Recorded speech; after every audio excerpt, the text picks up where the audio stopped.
వారి సంగతి కూడా తేలుస్తామని కూడా ఈ సందర్భంగా నేను చెప్పదలుచుకున్నా. మీ అందరి సహకారంతో మీరు ఒకటే గుర్తుపెట్టుకోండి, వైఎస్ఆర్ కాంగ్రెస్ పార్టీ కార్యకర్తలకు పిలుపునిస్తున్నా, వైఎస్ఆర్ కాంగ్రెస్ పార్టీ సోషల్ మీడియా కార్యకర్తలకు పిలుపునిస్తున్నా, వేదిక మీద ఉన్న నాయకులందరికీ కూడా సిద్ధంగా ఉన్నాం. మీరు లాఠీ చార్జీ చేస్తే మా భుజాలు అడ్డం పెడతాం, మీ లాఠీలు విరగవలసిందే గాని మాకు ఊడేదే ఉండదని కూడా ఈ సందర్భంగా మనం చేస్తున్నాం. మీరు కన్నులు నొక్కి పెడితే గుండెల నుంచి దూసుకుపోవాల్సిందే గాని వెనకడుగు వేసే ప్రశ్న లేదని మనం చేస్తున్నా. అంతేకాదు, మీరు జైల్లో పెడితే జైలన్నీ నింపేస్తాం తప్ప ఎక్కడికి వెనకాడే ప్రశ్నే లేదు, గుర్తుపెట్టుకోమని మనం చేస్తున్నా. కానీ మీ సంగతి మాత్రం తేలుస్తామని కూడా ఈ సందర్భంగా నేను చెప్పదలుచుకున్నాను. ఇలాంటి దారుణమైన పరిస్థితులు ఇవాళ రాష్ట్రంలో నెలకొన్నాయి. పోలీసు వ్యవస్థకు మరీ ముఖ్యంగా చెప్తున్నా, మన డీజీపీ గారు ఉన్నాడు, మన ఐజీ గారు ఉన్నాడు, మన ఎస్పీ గారు ఉన్నాడు.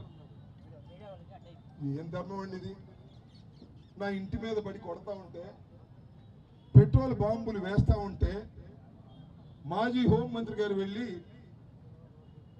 ఎస్పీ గారి గేటు దగ్గర నుంచుంది, మాజీ పార్లమెంట్ సభ్యులు వెళ్ళి గేటు దగ్గర నుంచున్నాడు, ఎమ్మెల్సీ గారు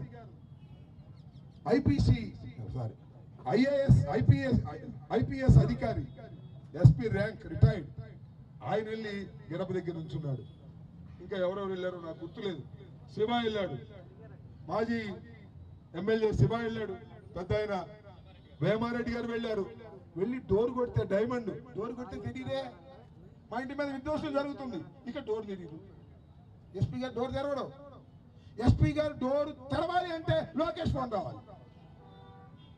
అదే డోర్ అయినా గేట్ అయినా గేట్ దగ్గరే బయట నుంచుని, ఏమండి మా రాంబాబు ఇంటి మీద దాడి జరుగుతుంది, మా రాంబాబుని చంపేస్తారేమో, మా రాంబాబుని కొడతారేమో అని ఎంత మొత్తుకున్నా దిక్కులేని పరిస్థితి వచ్చింది. ఏంది రాష్ట్రం అని అడుగుతా ఉన్నా. ఏంది బాబు చంద్రబాబు నీ పరిపాలన? నాకు అర్థం కాలేదు.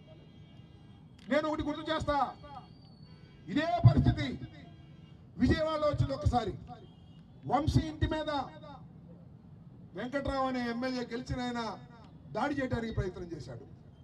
దాడి చేయడానికి ప్రయత్నం చేస్తే ఒక అరగంట సేపు ఊరుకున్నారు పోలీసులు.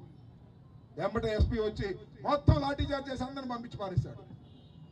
వెన్నెముకున్న పోలీస్ పిహెచ్డి రామకృష్ణ కమిషనర్ మనకు ఎస్పీ కూడా చేశాడు.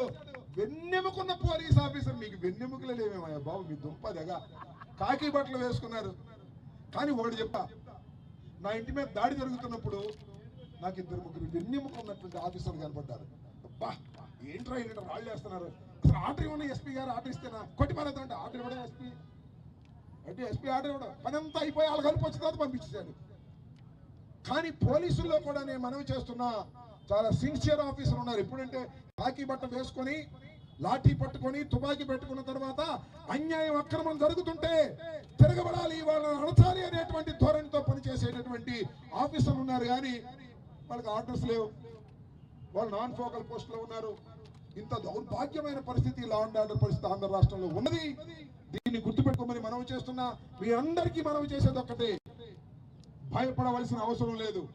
నేను మరొకటి చెప్తున్నా, నేను హృదయపూర్వకంగా చెప్తున్నా, చంద్రబాబుకి చెప్తున్నా, లోకేష్ కి చెప్తున్నా, పెమ్మసానికి చెప్తున్నా, ఆ రోజే చచ్చానయ్యా నేను, ఇంకా చావడానికి సిద్ధంగా ఉన్నా. ఏ రోజైతే నా ఇంట్లో మీరు దాడులు చేసి నా కుటుంబాన్ని నా పిల్లల్ని వేధించి తిట్టారో ఆ రోజే అంబటి రాంబాబు చచ్చాడు. సావుకైనా తెగిస్తాను కానీ పెమ్మసాని, చంద్రబాబు, లోకేష్ మిమ్మల్ని వదిలిపెట్టే ప్రశ్నే లేదు.